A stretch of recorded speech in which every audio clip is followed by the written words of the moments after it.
I can't believe I lost my jersey. I'm such an idiot. Ooh. Hello one, hello all. It's the most trying to get over a headache. Ghost of them all, Casper in the flesh, and it's time for a review of Remi Wolf, Big Ideas. This is the sophomore LP of singer, songwriter, producer Remi Wolf, which is a follow-up to her debut, Juno, which I found to be very colorful, a wide blend of funk, rap, pop, R&B, with very detailed sonic palettes, and certainly a standout personality. Even though the end of the record wasn't as tight as the beginning, I still walked away loving it. And this time around we are getting elements of synth pop, boogie, dance pop, pop rock, even indie rock as well. And given how I loved the singles going into this, it definitely left me chomping at the bit, with a handful of singles that have been absolute bangers, such as the opener Cinderella, with soaring layered vocals, a lot of grooves, involving bright horns and whistles,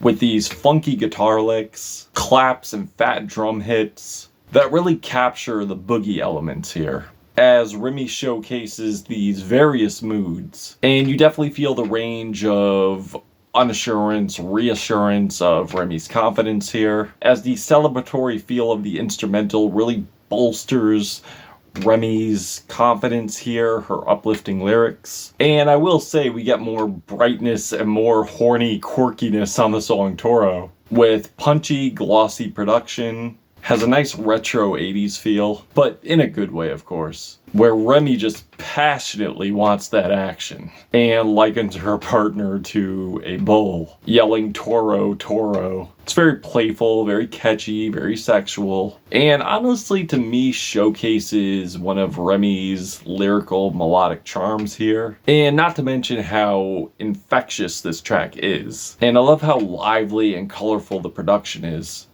but also how everything she says I am just feeling as the track goes on, with her strained, passionate vocals, and how it creates a very jovial but yet over the top but tasteful sexual scene, again in a very tasteful, creative way. I also love the big drums, bouncy bass, and how the synths are very summery and definitely complement the Miami sex bliss that goes into this track. Also, I feel the album definitely does have a knack for juxtaposing Remi's emotions with the sonic palette, mostly how we could get these somber lyrical moments, but with very bright and quirky production. And this time around, I feel she's holding nothing back, whether it's lyrically or sonically. As she's showing her deepest emotions, really wearing her heart on her sleeve, but finding ways to make it impactful, creative, catchy, even with her balladry on Alone in Miami, where the production is very indie, very watery, very psychedelic, and heartfelt as well, with some very heart-wrenching lyrics, and very descriptive ones too, with these powerful vocal leads. And I feel Remi is really projecting vocally here, with some dreamy instrumentation, ethereal synths, nice drum fills, and these melancholic guitar lines that kind of remind me of Smashing Pumpkins, that create this nocturnal, heavenly feel that lyrically and topically shows Remi in this isolated state, and shows Remi in a isolated state topically and mentally, even while having company of people she just met around her. And in a way, I feel like this is a better version and a step up to the closer off the Juno album. I also enjoy the very smooth, intimate, and soulful and lush Motorcycle. And then Kangaroo, which is easily the wildest track on here and might be my favorite, with these fuzzy guitar lines and these distorted Lady Gaga-like vocals with pounding drums. And if I could go back to the vocals, they're very eccentric, very expressive, which has these summery melodies and peppiness, which leads to this absolute burst of wailing saxophones that are so bizarre, so blaring, I feel like I'm about to hear JPEG Mafia and Danny Brown hop on it.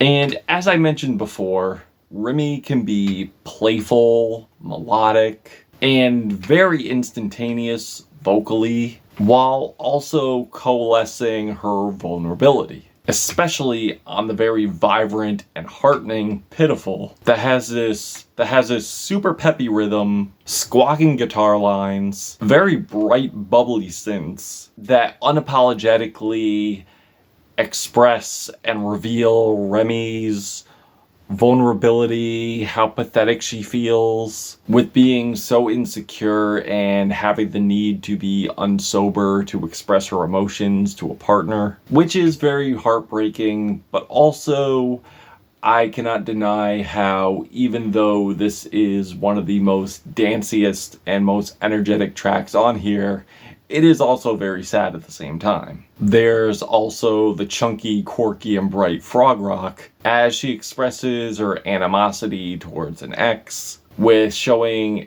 envious emotions and feelings, wishing they weren't excelling and prospering, as she feels there should be karma for the heartbreak she's endured, making all these likenings to the physical features of a frog, as in green with envy, frog.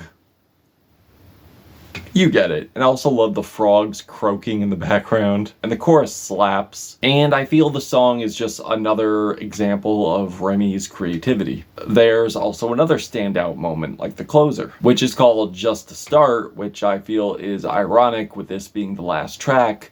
But with how homespun this track is and how raw this track is, but also how solid this song is, I feel it really does capture the origin and the start of Remi's creativity and showing the potential she had. And I'm not necessarily sure if this is a demo track, but it's still a good one, still a creative way to end the album. And I feel the earnestness and the rawness of this track is definitely reminiscent to me of a Kimia Dawson track. I will say, as far as the hooks go, the creativity goes, the writing goes, it's mostly consistent throughout. My biggest gripe here, I would say, would be some of the mixing choices that are on here, or even some of the production choices, because yes, I do have my reservations, like on the song Soup, where I think the melodies are very expressive, but the compression is just really jarring and honestly distracting, which leads to the track feeling really thin and really taking out the punch of what could have been a glossy banger, which is disappointing, especially with how catchy the hook is here. There's also Cherries and Cream, which I feel drags on, which takes us on a aimless detour. I honestly feel Motorcycle is